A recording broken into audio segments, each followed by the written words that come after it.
Hollywood സിനിമയിലെ അമ്പരപ്പിക്കുന്ന ദൃശ്യങ്ങളെന്ന് തോന്നും വിധമാണ് സൗദി അറേബ്യയിലെ ഈ പൊടിക്കാറ്റ്. മണിക്കൂറിൽ 100 കിലോമീറ്റർ വേഗത്തിൽ വരെ വീശിയടിച്ച കാറ്റാണ് പൊടിപടലങ്ങളുടെ വൻമതിൽ തീർത്തത്.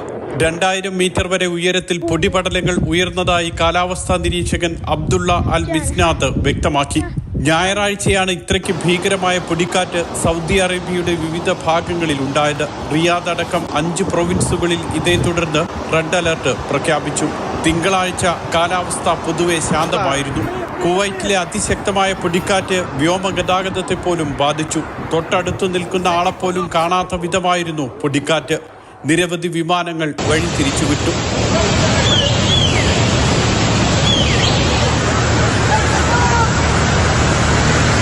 സൗദി അറേബ്യയിലേതുപോലെ ഞെട്ടിക്കുന്നതായിരുന്നു ജോർദാനിലെ കാഴ്ച.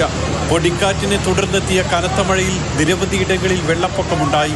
പ്രധാന ടൂറിസ്റ്റ് കേന്ദ്രമായ പെട്രയിൽ നിന്ന് 1700ഓളം പേരെ ഒഴിപ്പിച്ചു. UAEയിൽ നാളെ ശക്തമായ പൊടിക്കാറ്റിനും മോശം കാലാവസ്ഥയ്ക്കും സാധ്യതയുണ്ടെന്നാണ് കാലാവസ്ഥാ കേന്ദ്രത്തിന്റെ പ്രവചനം. വാഹനം ഓടിക്കുന്നവർ ജാഗ്രത പാലിക്കണമെന്നും നിർദ്ദേശമുണ്ട്. മാതൃഭൂമി ന്യൂസ്, തുബ.